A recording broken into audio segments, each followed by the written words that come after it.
people, ScottyG here, live from Newcastle upon Tyne once again. How's everybody doing? I hope everyone's doing great.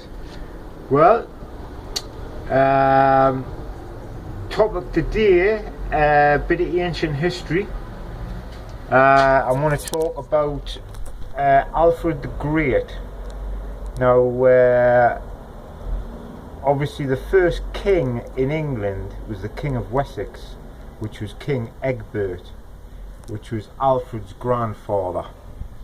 You know, Egbert's son was Prince Aethelwulf, and he had two sons, Aethelred and Alfred.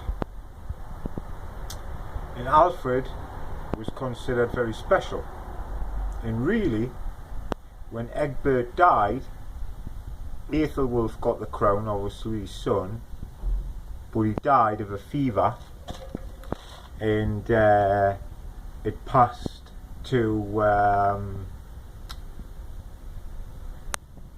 Aethelred, Aethelwulf's first son. But he also died, so then it passed to Alfred, you know, and Alfred suffered from, he couldn't eat meat, and he suffered from health issues all his life, you know. But he was he was a great king. I mean, obviously you had the kingdom of Northumbria, which was King Aella. He was the king of Northumbria, King Aella. This was like the late 700s, 793 AD, you know. It's when the Vikings first come across, and they landed in Northumbria at first, actually, and they sacked Lindisfarne with just one boat, and then as time went on they started coming over in like 200 ships.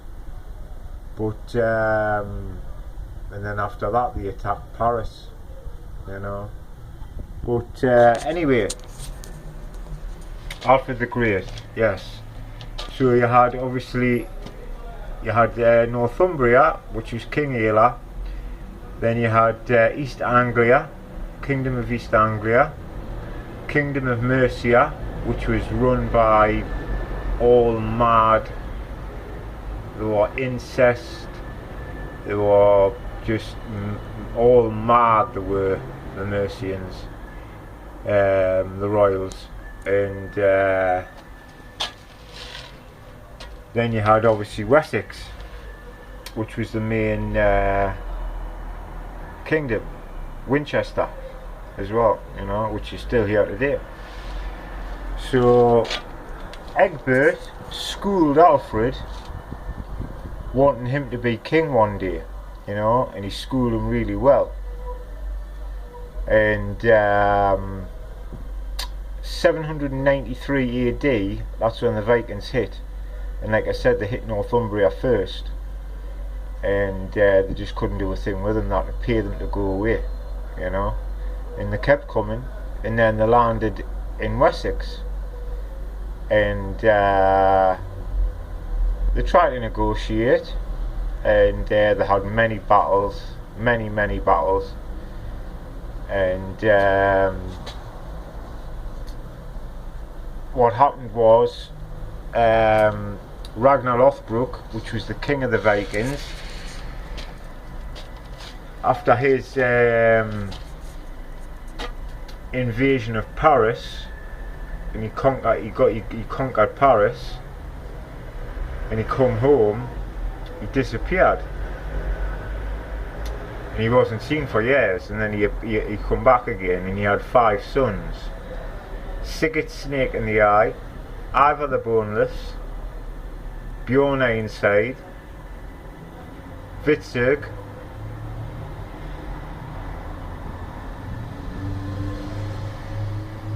and Uber.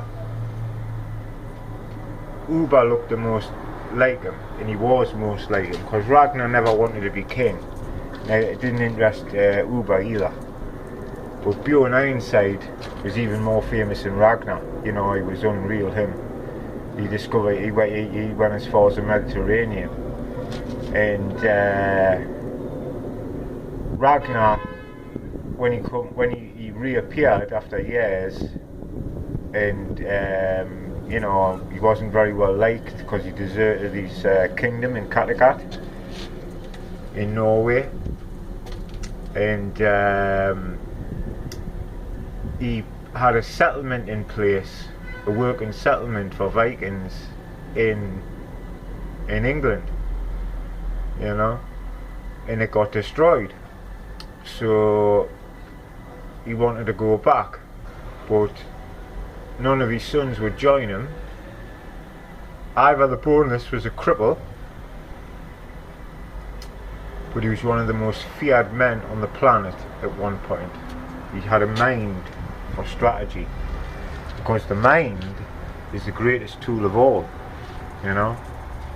And Bjorn, he asked Bjorn to come with him to Wessex, but Bjorn was going to the Mediterranean, in like Spain. So Ragnar and a few Vikings and his son Ivar the Boneless, the cripple, sailed to Wessex, and Ragnar's plan was he wasn't coming back. There was no way he was coming back. So he killed the remaining, they got shipwrecked, landed on the beach. There was about 7 of them left. So him and Ivar, his son Ivar the Boneless, killed the rest of the men, and then they just walked through the gates of Wessex, and Egbert wasn't there at the time. Prince Aethelwulf, his son, was. So he got his guards to seize him and put him in a cage. And Ivar the Boneless was playing chess with Prince Alfred, who would later become Alfred the Great. But he was just a child at this time, about 12 years old. And Egbert was actually, he admired Ragnar. They both admired each other, but he said, look, I don't want to kill you, but I cannot let you live. And Ragnar went, well, listen, hand us over to King Aela. And he went, oh, and he says, if I hand you over to him, he says, he will make a big spectacle of it. You know, it'll last for hours. He went, all right, well, that'll give us a chance to talk about the gods and entering the halls of the Aesir, you know, in Odin's hall, you know, and drinking ale from curved horns, you know, where they fight and feast in Valhalla. So the Vikings believed, you know. So anyway, they tortured him, Ragnar, but before he got handed over to King Aela,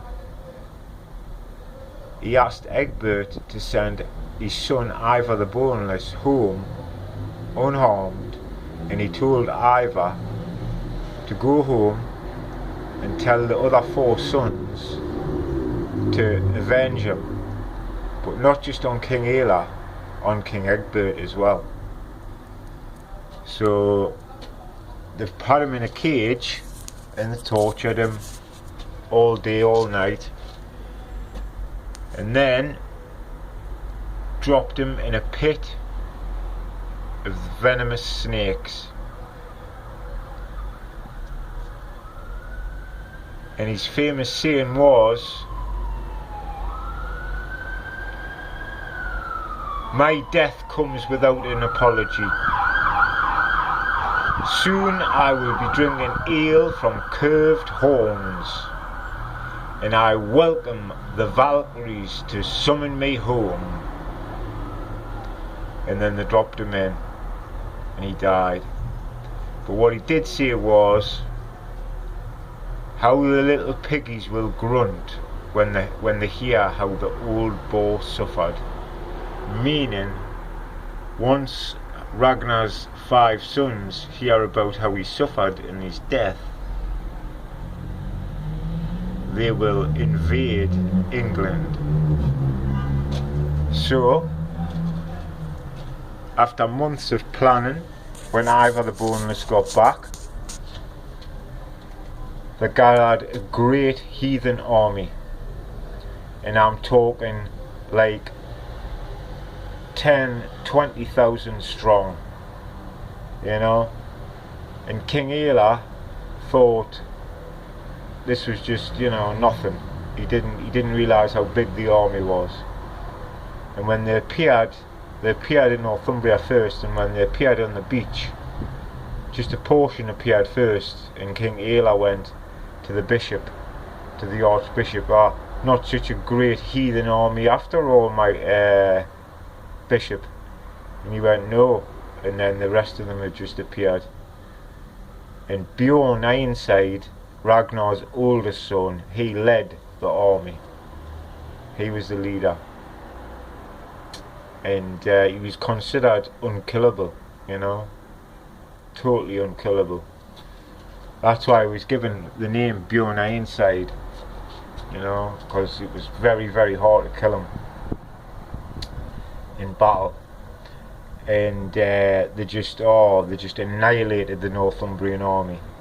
And then what they done was they strung the blood-eagled King Aila, you know.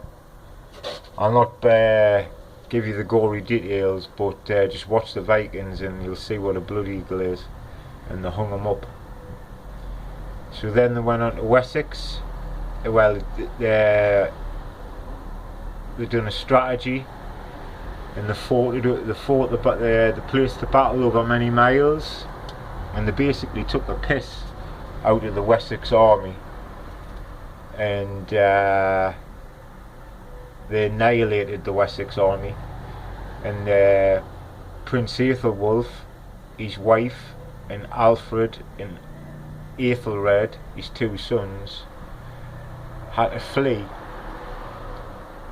And they hid in the swamps for months. They had to abandon Wessex, the kingdom. And Egbert stayed. And they come, the army, and Egbert renounced his title before his son left, Aethelwulf. He done a short ceremony and renounced his title because he was King of Kings. He was King of Wessex, King of Mercia and East Anglia. He joined all the kingdoms together, you know, because his dream was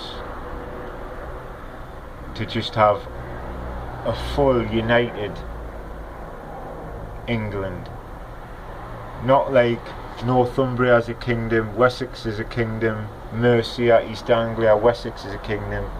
Just all one kingdom. That's what his dream was. And Alfred the Great's son was the one who accomplished that.